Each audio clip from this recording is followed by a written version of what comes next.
Hai para Niku user dan kaum ibu kaum yang mandinya sekali dalam setahun. Seperti di judul video kali ini pak, gua bakalan bahas nih ya anime-anime magic dengan konsep akademi sihir gitu lah ya.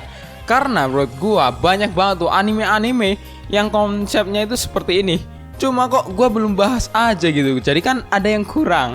Daripada anime sekolah yang cinta-cintaan tai kambing kan ya udah bosen lah ya pak. Yuk kita migrasi ke aliran yang lebih baru pak. Tapi sebelum itu, gue pengen share nih aplikasi stiker WhatsApp yang keren pak. Yang dalamnya itu lu bisa menggunakan karakter-karakter dan ekspresi kawaii dari anime pak. Tinggal lu download dengan link yang ada di video kali ini pak. Terus lu buka aja tuh ya. Ada stikernya itu banyak banget. Ada Asuna, ada Rem favorit bersama, dan ada Sagiri pak. Pokoknya banyak pak. Cara menggunakan stikernya mudah banget pak. Lu tinggal download aplikasinya terus lu buka sendiri lah ya. Terus ada tuh icon tambah yang ada di samping kanan itu tuh pak. Nah lu pencet lah itu, wup, langsung bisa dipakai di WhatsApp teman-teman. Ajaib sekali lah pak pokoknya. Kalian pengen kawaii seperti Sagiri atau Rem, atau kalian ingin terlihat cool seperti Hachiman, atau kalian ingin terlihat seorang wibu sejati, pakai aplikasi ini pak. Dijamin pak, chat kalian dengan cewek lu bakalan makin seru. Bagi kalian yang punya cewek pasti kayak gua ini. Bukannya sombong boy.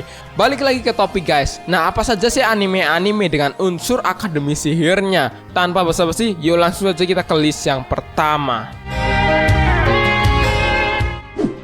Mahou Sensho.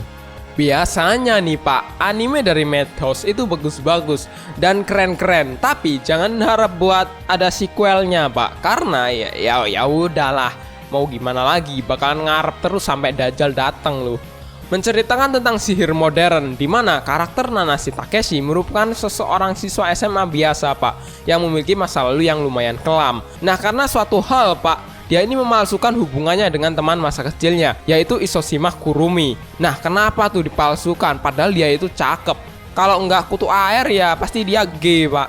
Nah di luar dari itu pak, dia ini menjalani kehidupannya dengan normal. Namun pada suatu hari dia melihat seorang gadis tergeletak pingsan di gedung sekolah pak.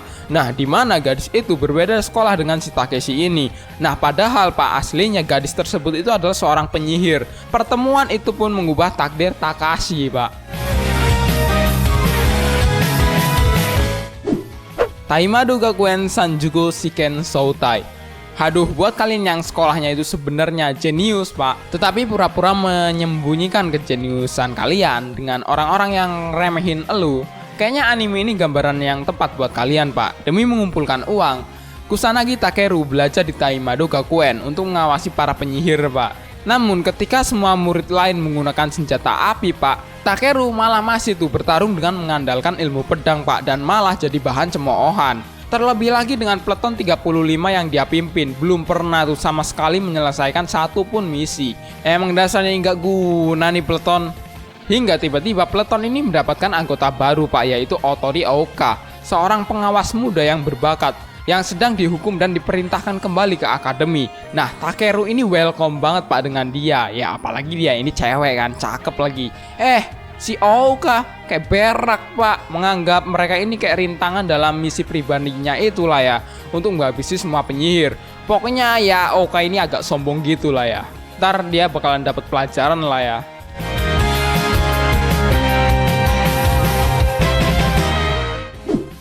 Kusen Madoshi Kohosei no Kyokan. Lagi-lagi nih pak tentang peleton dan kerjasama tim, dimana saat ini mengerikan banget pak akibat ancaman makhluk yang bernama Mokochu. Umat manusia mau tidak mau terpaksa tinggal di kota terapung di udara pak, dan teruntuk mereka yang memiliki kekuatan sihir secara khusus dilatih untuk melindungi kota sebagai Kousen Madoshi. Nah karakter utama ini bernama Kanata Edge pak, yang pernah menjadi salah satu Kousen Madoshi terbaik di kota akademi. Tapi setelah berulang kali tuh mengabaikan misi-misi penting, dia ini diperlakukan layaknya seorang pengkhianat oleh semua orang pak.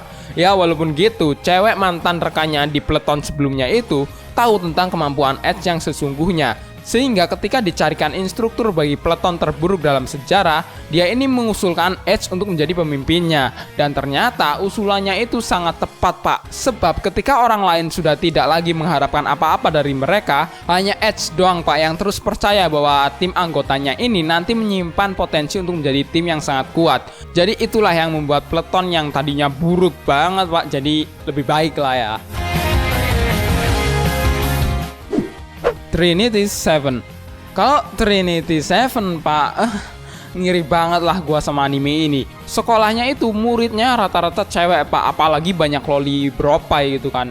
Apalagi Pak, karakter utamanya itu tuh kayak Kiritot itu yang sok keren banget. Padahal kerjaannya cuma mencela-mencele. Ceritanya diawali dengan hari-hari normal karakter yang bernama Kasuga Arata dan sepupunya Pak, yaitu Hijiri. Nah tiba-tiba kehidupan mereka ini berubah saat muncul matahari hitam. Meninggal dong. Arata pun ini mengetahui bahwa ternyata dia ini terjebak dalam dunia ilusi yang dia ciptakan sendiri Pak, agar dapat memahami lebih jauh tentang fenomena tersebut itu Pak. Dan juga demi mencari serta menyelamatkan Hijiri sepupunya itu, Arata kemudian belajar menjadi seorang penyihir di Ourit Sublibia Gakuen Pak. Dan cara yang paling cepat untuk menaklukkan semua ilmu yang dia butuhkan adalah dengan menaklukkan 7 orang gadis penyihir yang terkuat di sekolah tersebut itu yang dijuluki dengan Trinity Seven Pak.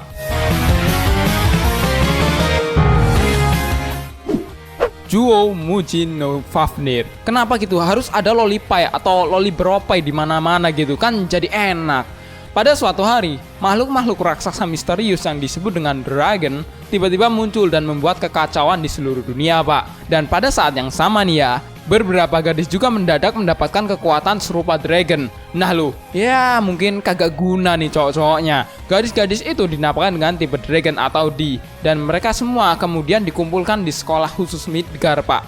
Nah, kalau tadi gua bilang cowoknya kagak guna atau AFK semua ya, ada Pak, karakter cowok yang bernama Mononobe Yu Pak. Ternyata dia ini memiliki kekuatan dragon juga Pak. Dan ya, dia disuruh sekolah. Para cewek semua isinya. Setiap tipe D ini sesungguhnya adalah pasangan yang dicari-cari oleh para dragon.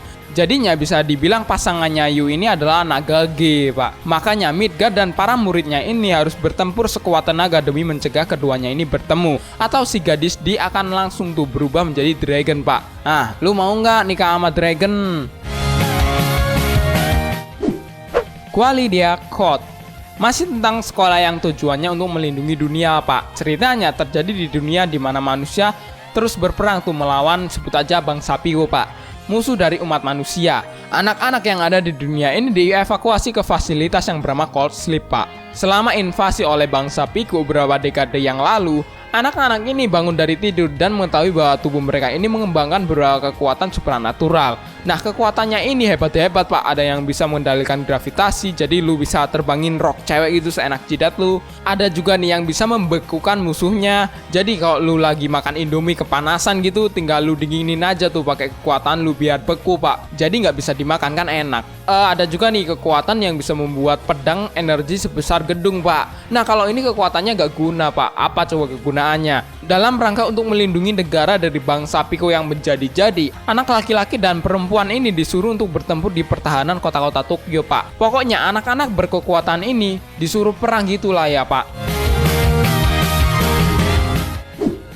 Seikoku no Dragonar.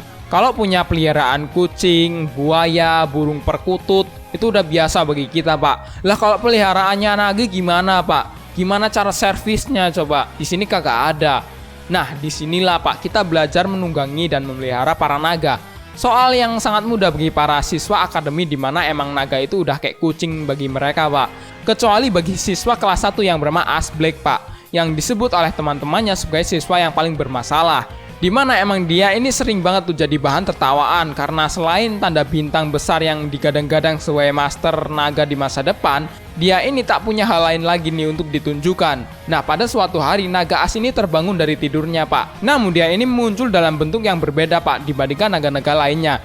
Nah, munculnya ini adalah seorang gadis cantik Pak. Yang lebih parah lagi Pak, sifat naganya ini sangatlah berbeda. Dia ini menganggap kalau dirinya itu sebagai master dan as itu sebagai bawahannya Pak. Entah ini keberuntungan atau kasihan ya. Kalau gua sih ya keberuntungan Pak, persetan lah sama sekolah. Yang penting ya dapet cewek.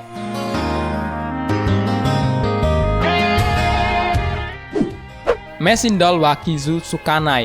Punya boneka loli kawaii, gak usah lah sekolah, hidup berdua aja cukup tuh, kentunya sama kaleng Pak.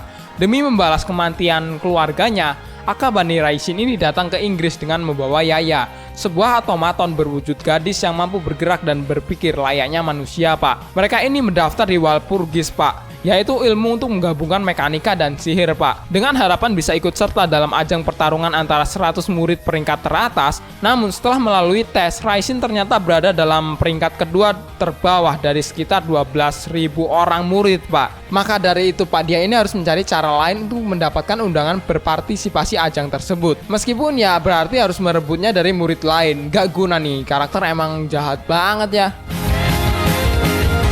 Sebelum kita masuk ke list utamanya, ini ada beberapa anime, ada 5 pak, yang nggak gua masukin ke list utama. Jadi, gua masukin aja ke honorable mention yang udah sangat overrated nih anime.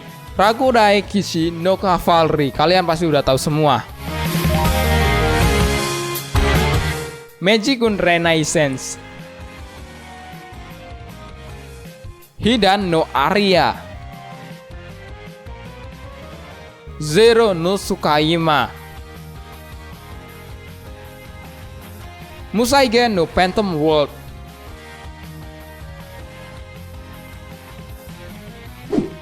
Full Time Magister. Nah kalau ini pak, kalau dalam seri anime Cinanya pak, judulnya itu Quanzi Fashi. Ceritanya tentang seorang anak laki-laki yang berasal dari keluarga yang tidak kaya dan tidak miskin. Nah dia ini bernama Mofan pak, yang ingin sekali tuh masuk ke sekolah sihir SMA yang sangat elit.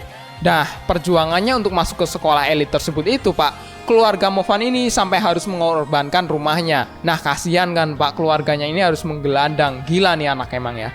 Mofan ini bercita-cita menjadi penyihir terkenal, Pak, yang memiliki banyak uang untuk keluarganya. Awal sekolah di SMA elit ini, Pak, Mofan ini dihujat habis-habisan oleh teman kelasnya, Pak, bahkan direndahkan. Sedih banget lah ya. Cuma dia ini bersabar, Pak. Dan di saat penentuan elemen sihir, Mofan berhasil tuh mendapatkan 2 elemen yang bisa dibilang jarang sekali didapat, yaitu api dan petir, Pak. Awalnya, teman-temannya ini hanya mengetahui bahwa Mofan itu hanya memiliki elemen api. Sebegitu baiknya Mofan berusaha untuk menyembunyikan elemen petirnya, Pak, karena ya emang takutnya dia ini sombong, Pak. Tahu sendiri Mofan, Pak, dia ini orang yang sangat baik, tidak sombong, rajin menabung, suka menyeberangi nenek-nenek yang tidak mau menyeberang jalan, dan digemari banyak cowok-cowok, Pak. Pokoknya Mofan ini the best cowok lah ya.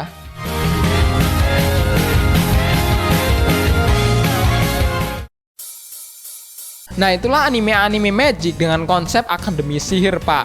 Ada sedikit dengan romance-nya nih anime-anime ini, Pak. Manakah anime-anime yang paling kalian favoritin? Tulis ya, Pak, di kolom komentar. Seperti biasa, thanks for watching this video. Saya Yusuf, yang undur diri. Sampai jumpa di next episode.